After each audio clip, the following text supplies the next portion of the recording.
en el Evangelio de Mateo y también en el Evangelio de Lucas. Con esta diferencia, el Evangelio de Lucas comienza, son más cortitas las bienaventuranzas. ¿Qué quiere decir bienaventuranzas? Estas palabras con las cuales inician. Felices ustedes, felices ustedes, felices ustedes, pero seguido de estas otras palabras conocidas en la terminología bíblica como los ayes. Ay de ustedes, ay de aquel. Entonces acá comenzamos con las bienaventuranzas, seguido de los ayes. Una vez escuchaba como que el cristianismo genera una especie de palidez en la vida terrena y que lo único bueno para un cristiano se va a dar en el cielo. Y es como una lectura errada de la vida cristiana. De hecho, termina, después de la bienaventuranza que acabamos de escuchar, con este hermoso versículo. Alégrense y llénense de gozo en ese día. ¿Cuándo será ese día? Y cuando tengamos hambres, porque seremos saciados, viviendo la pobreza, porque el reino de Dios nos pertenece, cuando estemos llorando, porque llegará el tiempo en que podamos reír, cuando los hombres nos odien o seamos excluidos, nos insulten, proscriban, porque el Evangelio de Cristo nos ayuda a abrazar los momentos más lindos como los momentos más amargos, ¿sí? Aquellas justicias y aquellas injusticias también. Y ahí radica la diferencia del cristiano. De hecho, lo llevamos en el pecho, en la cruz, en el altar, esta imagen del injusto que sufre por cada uno de nosotros. Pero abraza también eso, para redimirlo, para demostrarnos que eso no es el final, sino que después de eso viene la resurrección, viene la Pascua, viene ese paso y nos ayuda a abrazar lo lindo, pero también a hacer frente a lo no tan lindo, a lo que no nos gusta, a aquello que nos genera un poco de repugnancia o a veces mucha repugnancia, nos ayuda a abrazar la incomprensión, pero no solo para abrazarla, sino que nos da las herramientas necesarias para atravesarla, con la gracia de Dios.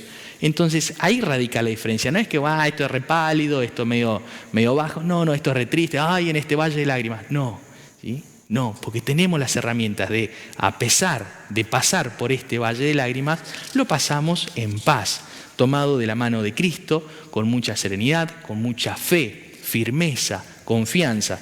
Terminaba la primera lectura de hoy diciendo, porque la apariencia de este mundo es pasajera. Claro, muchas veces perdemos tiempo corriendo tras cosas contingentes, es decir, cosas que tienen su tiempo y después ya se gastan, ya termina, ya claudican.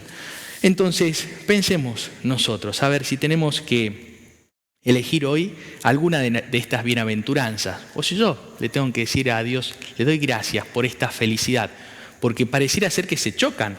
¿Cómo voy a ser feliz en la pobreza? O feliz en el hambre, o feliz en el llanto, o feliz cuando todos me odien.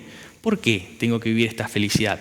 No la voy a comprender si no me tomo de la mano de Cristo. Felices, consiga ustedes cuando los odien, los excluyan, los insulten, los proscriban el nombre de ustedes, considerándolo infames, a causa del Hijo del Hombre.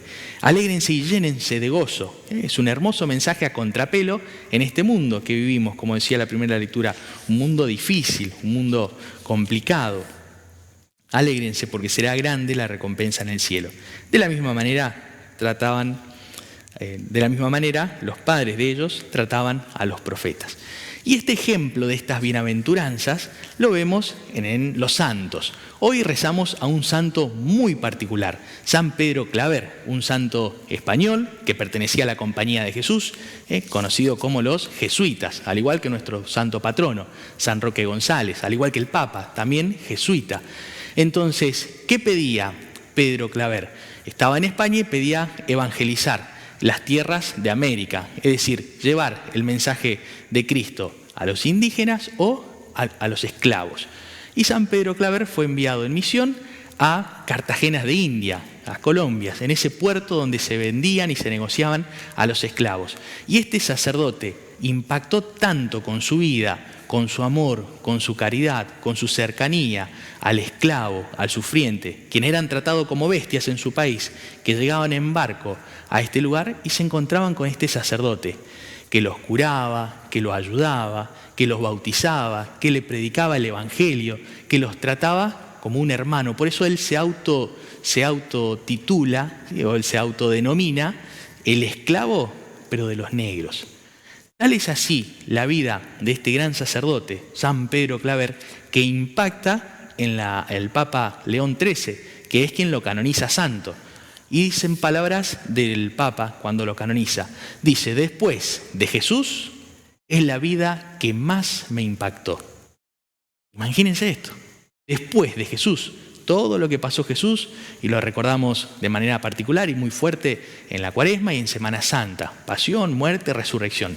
Después de toda la vida de Jesús, con los milagros que hizo, después de todo eso, la vida que más me impactó fue la de este gran santo, la de este hombre, quien hoy lo puede hacer santo, León XIII. Después de la vida de Jesús, es la vida que más me impactó. Entonces nos muestra también San Pedro Claver este amor, este evangelio hecho carne, este amor al semejante sin importar las condiciones, sin importar el tipo de persona que tuviera enfrente. Lo llevaba este evangelio de Jesús. Bueno, pensemos nosotros entonces, ¿sí? ¿Cómo vivo yo este evangelio? Lo vivo quizás en medio de las dificultades, lo vivo en un ambiente quizás complicado, me toca llevar el olor de Jesucristo, el buen olor de Cristo en lugares un poco podridos. ¿Cómo estoy viviendo? ¿Lo vivo feliz en medio de las contradicciones? ¿Siento que Dios me está dando las herramientas y que estoy atravesando esa incomprensión o esa alegría de la mano de Cristo? ¿Cómo voy viviendo este evangelio? Hoy tenemos un gran santo a quien le podemos pedir que interceda por nosotros desde el cielo, San Pedro Claver, y por qué no empezar a conocer un poco más de su historia, su vida. Pidámosle también que nos acompañe. Él que tuvo que enfrentar esta hermosa misión que sin lugar a dudas no le fue nada fácil, de abrazar, de besar las heridas, de curar, de besar las heridas que dejaban los grilletes, cuenta la historia, es decir, como venían esclavos, venían presionados de las muñecas y demás, cómo los trataba con mucho cariño, con mucha cercanía, los confesaba. Tal es así que al momento del bautismo cuentan los libros de historias de su vida y demás, sus biografías, que tenía que ser por aspersión, por la cantidad de personas. Hoy lo hacemos nosotros en la cabecita, ¿no? Uno por uno. Pero eran tantos que lo tenían que hacer por aspersión, tirando el agua bendita a todos ellos. Y en él y en ellos gastó toda su vida, entregó toda su vida. Muchas veces nosotros también decimos tener ese espíritu de caridad y hacemos el bien, pero sabemos que al cabo de un tiempo, o a veces poquito inclusive, decimos ya no puedo hacer nada. Ya no tengo mucha fuerza, o para qué me voy a gastar en esto, por qué me voy a gastar en lo otro, qué es lo que gano, y empiezo a negociar con ese mal espíritu que me genera inquietudes y me quita fuerza. Al contrario, como San Pedro Claver, pidamos esta hermosa gracia. Decía San Pedro, yo puedo hacer más, puedo hacer más. Le pedí a Dios la gracia de poder hacer más, de acercarse a un hermano más, de poder llevarle el evangelio y de bautizar a uno más. Yo puedo hacer más, decía San Pedro Claver. Bueno, ¿cómo estoy viviendo yo el evangelio de Jesús? ¿Cómo llevo mi vida de cara a Dios? ¿Trato de reflejar en quienes me rodean? Bueno, quizás a veces con más fuerzas, quizás a veces con menos fuerza.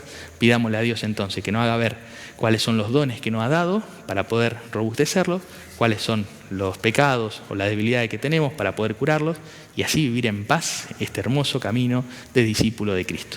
Que la Santísima Virgen y San Pedro Claver nos acompañen. Ave María Purísima.